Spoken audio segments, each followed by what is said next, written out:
गोविंद सिंह की जयंती पर कार्यक्रम का आयोजन किया जा रहा है। यूपी सीएम योगी आदित्यनाथ कार्यक्रम में मौजूद हैं। ਅਸੀਂ ਉਹਨਾਂ ਨਾਲ ਜੈਕਾਰੇ ਨਾਲ ਸਵਾਗਤ ਕਰਨਾ ਹੈ। ਸਾਰਿਆਂ ਨੇ ਜੈਕਾਰੇ ਦਾ ਜਵਾਬ ਦੇਣਾ ਹੈ। ਬੋਲੇ ਸੋ ਨਿਹਾਲ। ਸਾਡੇ ਕੋਲ ਸਾਡੇ ਡਿਪਟੀ ਸੀਐਮ ਵਿਜੇਸ਼ ਪਾਠਕ ਸਾਹਿਬ ਵਿਰਾਜਮਾਨ ਨੇ ਸਟੇਜ ਤੇ ਸਾਡੇ ਰਾਜ ਦੇ ਮੰਤਰੀ ਬਲਦੇਵ ਸਿੰਘ ਔਲਖ ਸਾਹਿਬ ਵੀ ਵਿਰਾਜਮਾਨ ਨੇ। ਸਾਡੇ ਕੋਲ ਮਾਈਨੋਰਿਟੀ ਕਮੇਟੀ ਦੇ ਮੈਂਬਰ ਸਰਦਾਰ ਪ੍ਰਵਿੰਦਰ ਸਿੰਘ ਜੀ ਵੀ ਸਟੇਜ ਤੇ ਵਿਰਾਜਮਾਨ ਨੇ ਤੇ ਸਾਡੀ ਖੇਤਰੀ ਪਾਰਸ਼ਦ ਚਰਨਜੀਤ ਗਾਂਧੀ ਜੀ ਵੀ ਹੈਗੇ ਨੇ ਇੱਥੇ। ਅਸੀਂ ਸਾਰਿਆਂ ਦਾ ਸਵਾਗਤ ਕਰਨੇ ਆ। ਸਾਡੇ ਵਾਸਤੇ ਸੁਭਾਗੀ ਦੀ ਗੱਲ ਹੈ ਉੱਤਰ ਪ੍ਰਦੇਸ਼ ਹੀ ਨਹੀਂ ਬਲਕਿ ਸਮੁੱਚੇ ਭਾਰਤ ਵਰਸ਼ ਦੇ ਲੋਕਪ੍ਰਿय ਸੰਤ ਸਰੂਪ ਮਾਨनीय ਮੁੱਖ ਮੰਤਰੀ ਜੀ ਯੋਗੀ ਆਦਿत्यनाथ ਜੀ ਗੁਰੂ ਨਾਨਕ ਨਾਕਾ ਇੰਡੋਲਾ ਪ੍ਰਬੰਧਕ ਕਮੇਟੀ ਅਤੇ ਸਾਰੀ ਸਾਧ ਸੰਗਤ ਦੀ ਨੂੰ ਆਸ਼ੀਰਵਾਦ ਵਧਾਈ ਸੰਦੇਸ਼ ਦੇਣ ਵਾਸਤੇ ਅਤੇ ਗੁਰੂ ਸਾਹਿਬ ਨੂੰ ਨਮਨ ਕਰਨ ਵਾਸਤੇ ਅੱਜ ਸਾਡੇ ਕੋਲ ਆਏ ਨੇ। ਅਸੀਂ ਉਹਨਾਂ ਦਾ ਸਵਾਗਤ ਕਰਨੇ ਆ। ਸਿੱਖ समाज वास्ते साडे मुख्यमंत्री साहब ने बधाई देता हूं। अभी 26 दिसंबर को और 27 दिसंबर को पूरे देश ने साहबजादा दिवस के साथ जुड़कर के गुरु गोविंद सिंह जी महाराज के चार साहबजादों के प्रति अपनी श्रद्धा को व्यक्त करते हुए उन्हें उनकी स्मृतियों को नमन किया। बाबा अजीत सिंह, बाबा जुझार सिंह, बाबा जोरावर सिंह और बाबा फतेह सिंह की शहादत के साथ ही माता गुजरी के प्रति श्रद्धा को व्यक्त करते हुए हम लोगों ने पूरे देश को देखा।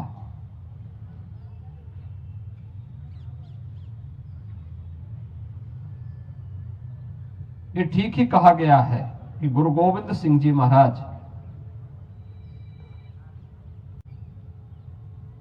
एक शहीद पिता के पुत्र हैं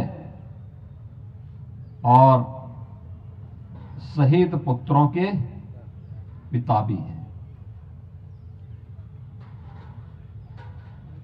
गुरु तेग बहादुर जी महाराज ने देश और धर्म के लिए अपनी शहादत दी। शहादत के लिए गुरु तेग बहादुर जी महाराज को गुरु गोविंद सिंह जी महाराज उस समय प्रेरित कर रहे हैं कि नहीं, देश पे संकट है, धर्म पे संकट है और अगर किसी महान आत्मा का बलिदान होगा तो ये जो विधर्मी आज हमारे देश को, हमारे धर्म को नष्ट करते हुए उतावले दिखाई दे रहे हैं, ये बेनकाब होंगे। देश खड़ा होगा इसके खिलाफ और उस महान बलिदान के लिए सबसे उपयुक्त कोई हो सकता है तो आपसे उपयुक्त कौन हो सकता है।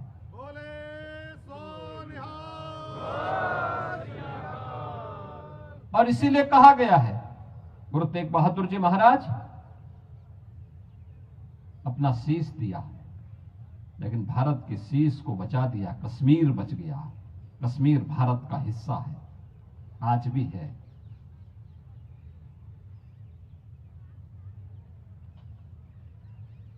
गुरु गोविंद सिंह जी महाराज के दो छोटे साहबजादों को, बाबा जोरावर सिंह और बाबा फतेह सिंह को, वजीर खान कहता है कि केवल एक बार केवल मुंह से निकाल लो इस्लाम के को स्वीकार करने के लिए। उन्होंने कहा नहीं, ये नहीं हो सकता और उन्हें जीवित ही दीवारों में चिन दिया गया। चमकौर के युद्ध में दोनों बड़े साहबजादा बाबा अजीत सिंह और बाबा जुझार सिंह शहादत को प्राप्त होते हैं। इस दुख में माता गुजरी देवी ने अपना स्वयं का प्राणोत्सर्ग किया। क्या स्थितियां रही होंगी और उन विपरीत परिस्थितियों से आगे बढ़ते हुए गुरु गोविंद सिंह जी महाराज ने इतना सब कुछ खोने के बावजूद भी एक ही बात कही थी कि 4 में तो क्या हुआ, जीवित कही 1000। यह मंत्र आज भी पूरे भारत के लिए एक नई प्रेरणा है, एक नई प्रेरणा है। बचपन में भी हम सुना करते थे गुरु गोविंद सिंह जी महाराज के बारे में, 1.25 लाख से एक लड़ाऊं तो गोविंद सिंह नाम कहूं। क्या प्रेरणा थी? देश के लिए थी, धर्म के लिए थी,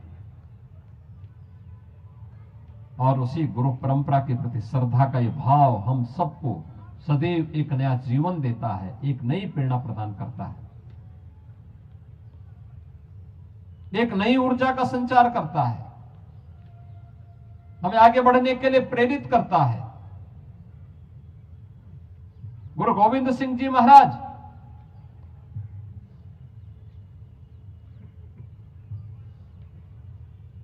खालसा पंथ की स्थापना जाति भेद को, छुआछूत की भावना को सर्वथा समाप्त करने के उद्देश्य से उन्होंने की थी। इस देश और धर्म को बचाने के लिए की थी।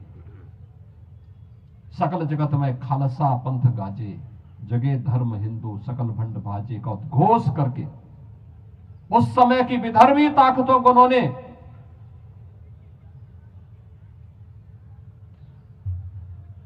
उस रास्ते से हटने के लिए कहा, चाहे देश और धर्म के मार्ग में बाधक है।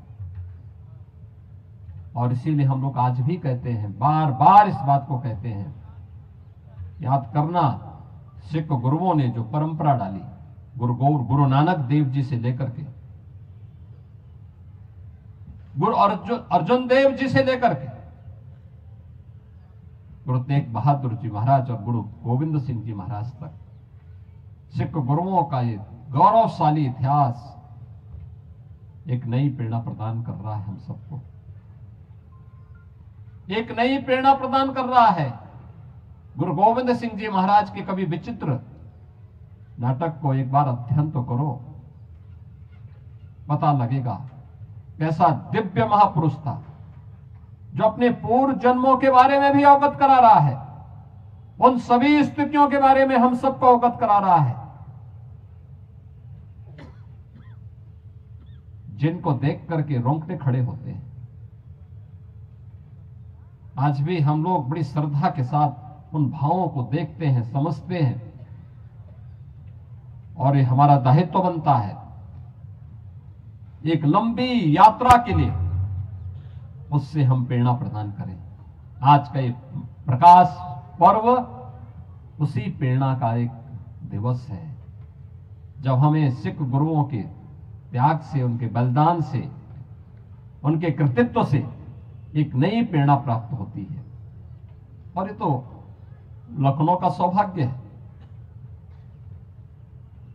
गुरु तेग बहादुर जी महाराज गुरु गोविंद सिंह जी के साथ उनके बचपन में, बाल्यकाल में उन्हें लेकर के सी लखनऊ के याह्यागंज गुरुद्वारे में रुके थे। कितने ऐतिहासिक परंपरा आपके पास है, हमारे पास है। उस ऐतिहासिक परंपरा का संरक्षण करना, उसे सुरक्षित रखना, उसे आगे बढ़ा करके आने वाली पीढ़ी को उस इतिहास से अवगत कराना हम सबका दायित्व बनता है। आज के इस अवसर पर यह वर्ष हमारे लिए महत्वपूर्ण वर्ष है, क्योंकि गुरु तेग बहादुर जी महाराज का 350वां शहीदी पर्व के साथ